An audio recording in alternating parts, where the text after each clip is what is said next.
प्यारे दोस्तों, आज हम बात करेंगे तुर्की में मिली 1500 साल पुरानी किताब के बारे में। ये किताब कैसे मिली, कहाँ मिली और ये किताब क्या थी, इसका नाम क्या था। और जब ये किताब मिली तो मुसलमान तो खुश हो गए, लेकिन ईसाई लोग इस किताब को मानने से इनकार कर रहे हैं। लेकिन ये बाइबल का एक वर्जन है, तो ईसाई लोग इसको मानने से इनकार क्यों करते हैं और इसके बारे में आखिरी पैगंबर मोहम्मद सल्लल्लाहु ताला अलैहि वसल्लम के बारे में ऐसा क्या लिखा है। तो आज उस किताब के बारे में सारी डिटेल आपके साथ शेयर करेंगे। दोस्तों, ये बात है टर्की की कि जब वहाँ एक एडमिनिस्ट्रेशन एक बार कुछ स्मगलिंग के खिलाफ कार्रवाइयाँ कर रहा था, तभी उन लोगों के हाथ एक बहुत ही पुरानी किताब लगी। एक ऐसी किताब जो लगभग 1500 साल पुरानी थी। ये एक ऐसी पुरानी किताब थी कि जिसको सोने के पानी से एक जानवर की खाल पर लिखा गया था। मगर दोस्तों, जब इस किताब पर छानबीन की गई और इसको पढ़ने की कोशिश की गई तो फौरन कोहराम मच गया। पूरी दुनिया में हंगामा देखने को मिला और खासकर यूरोप के अंदर, क्योंकि ये कोई आम किताब नहीं थी, बल्कि ये तो उसी बाइबल का ही एक अलग वर्जन था कि जिसको क्रिश्चियनिटी यानी कि ईसाई धर्म में सबसे पवित्र माना जाता है। और हंगामा होने के पीछे की बड़ी वजह ये थी कि कहने को तो ये एक बाइबल ही थी, मगर 1500 साल पुराना बाइबल का ये नुस्खा वाकई उन सारे बाइबल के नुस्खों के अपोजिट था, विरुद्ध था, जो आज के दौर में ईसाई धर्म के अंदर पाए जाते हैं। बल्कि ये नुस्खा तो ईसाई धर्म के जो बेसिक रूल है, जो बेसिक कॉन्सेप्ट है, जो बेसिक बिलीफ है, उनको ही पूरी तरीके से चैलेंज कर रहा था। बाइबल के इस नुस्खे को गॉस्पेल ऑफ बरनाबास के नाम से जाना जाता है, जो दरअसल इस्लाम के आखिरी पैगंबर यानी कि हजरत मोहम्मद मुस्तफ़ा सल्लल्लाहु ताला अलैहि वसल्लम की आमद से भी लगभग 80-90 साल पहले लिखा गया था। मगर हैरानी की बात तो ये है कि पहले लिखे जाने के बावजूद भी इस नुस्खे के अंदर पैगंबर मोहम्मद सल्लल्लाहु ताला अलैहि वसल्लम का नाम मौजूद है। वैसे तो दुनिया की हर किताब में प्यारे आका सल्लल्लाहु ताला अलैहि वसल्लम का जिक्र मौजूद है। दरअसल दोस्तों, बाइबल के जिसको आमतौर पर हम लोग इंजील के नाम से जानते हैं, ये पैगंबर हजरत ईसा अलैहिस्सलाम पर नाजिल हुई थी। आज के दौर में आबादी के हिसाब से अगर देखा जाए तो दुनिया का जो सबसे बड़ा धर्म है यानी कि क्रिश्चियनिटी, उसको मानने वाले लोग बाइबल को ही अपनी सबसे पवित्र यानी कि मुकद्दस किताब जानते हैं। बाइबल के 4 ऐसे वर्जन हैं कि जिनको सबसे ज्यादा ऑथेंटिक माना जाता है और जो अलग अलग लोगों ने यानी अलग अलग राइटर्स ने अलग अलग वक्त पर लिखे हैं। मगर दोस्तों, यहाँ पर हम बात कर रहे हैं बाइबल के एक और वर्जन की, जिसको गॉस्पेल ऑफ बरनाबास के नाम से जाना जाता है। और अगर इस किताब को सबसे ज्यादा कंट्रोवर्शियल किताब कहा जाए तो शायद ये कहना गलत नहीं होगा, क्योंकि खुद ईसाई लोग ही इस बाइबल के नुस्खे को मानने से इनकार करते हैं और इसकी ऑथेंटिसिटी पर भी सवाल उठाते हैं। इस किताब के बारे में माना जाता है कि लंबे वक्त तक न सिर्फ इस पर बैन लगा रहा था, बल्कि इसके पढ़ने वाले को भी मुजरिम करार दिया जाता था। सैकड़ों साल तक तो ये किताब दुनिया के लोगों की नजरों से गायब रही थी। मगर फिर 16वीं सेंचुरी में इस किताब का सिर्फ एक नुस्खा पॉप सिस्टर के कुतुब खाना यानी कि लाइब्रेरी में पाया जाता था, लेकिन इसको भी किसी को पढ़ने की इजाजत नहीं थी। लेकिन फिर हादसाती तौर पर यह किताब न सिर्फ यहाँ से गायब हुई, बल्कि वियना की इंपीरियल लाइब्रेरी तक भी जा पहुंची। दोस्तों, फिर दौर आया सन 1907 का, जब ऑक्सफोर्ड यूनिवर्सिटी ने इस किताब का इंग्लिश में ट्रांसलेशन किया और फिर उसको पब्लिश कर दिया। किताब को पब्लिश करने के बाद न सिर्फ हंगामा मचा, बल्कि लंबे वक्त तक विवाद भी होता रहा।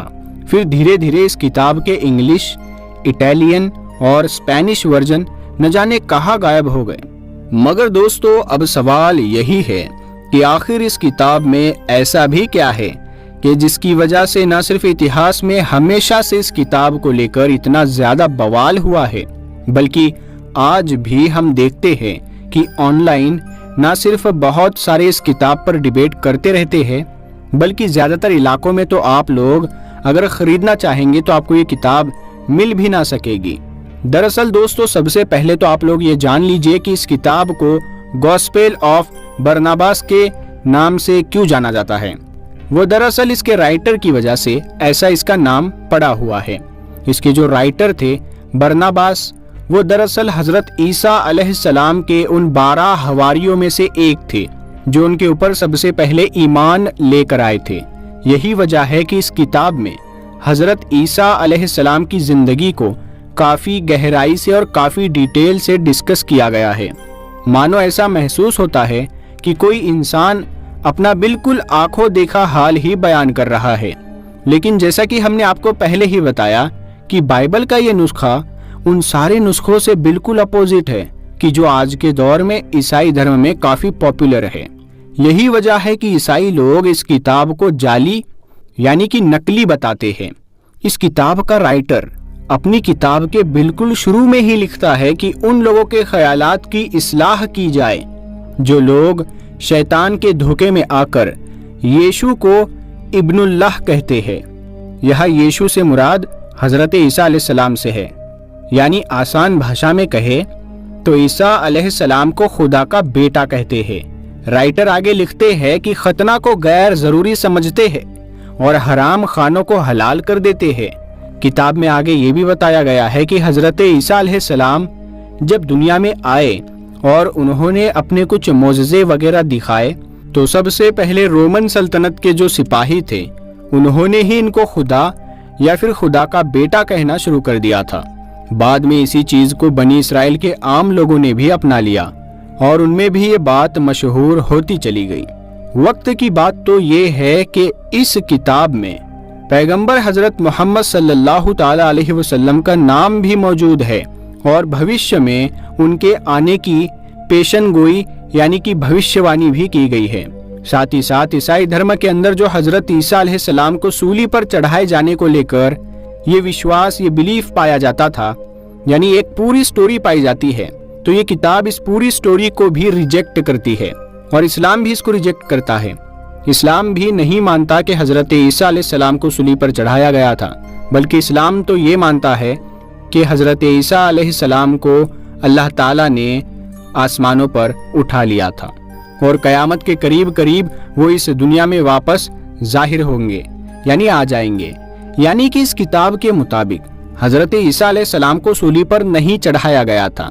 दोस्तों, अगर आप लोगों ने भी अभी तक हमारी सारी बातों को ध्यान से सुना है तो आप लोगों ने एक और चीज को भी नोटिस किया होगा और वो ये है कि ये किताब ईसाई धर्म में पाई जाने वाली बहुत सारी स्टोरीज, बहुत सारे कॉन्सेप्ट को तो रिजेक्ट करती है मगर साथ ही साथ इस्लाम रिलीजन को फेवर करती है, यानी उन्हीं सारे मुद्दों पर इस्लाम को सही करार देती है। और यही वजह है कि जो ईसाई स्कॉलर्स हैं वो ना सिर्फ इस किताब को फर्जी करार देते हैं बल्कि साथ ही साथ ये भी कहते हैं कि ये तो बाइबल का एक बिल्कुल इस्लामिक वर्जन है, यानी किसी मुस्लिम ने ही किसी दौर में इस किताब को लिखा और फिर चुपके से इस किताब को बरनाबास के नाम के साथ जोड़ दिया ताकि इसको और भी ज्यादा ऑथेंटिक यानी कि भारी भरकम बनाया जा सके।